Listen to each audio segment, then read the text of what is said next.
เฮ็ดให้น้องเสียเวลาเฮ็ดให้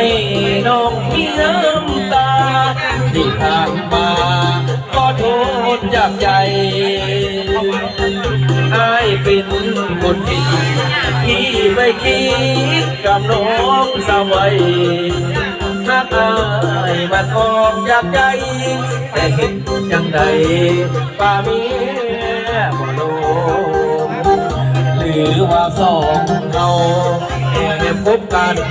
แบบน้อยใหญ่รักกันแบบมีเลื่อยไปอย่าใส่ใจคำคนมินทาเมียเพิ่มเมื่อใดอายสิไปหาน้องแก้วตาอาจเป็นย้อนวาสนา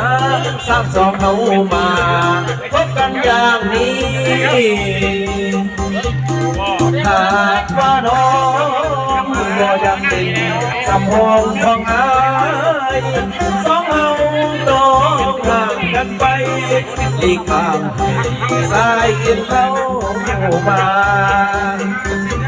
ให้น้องสุขีกับคนที่น้องเลือกมา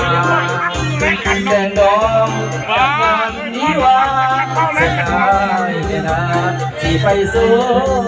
ยงาน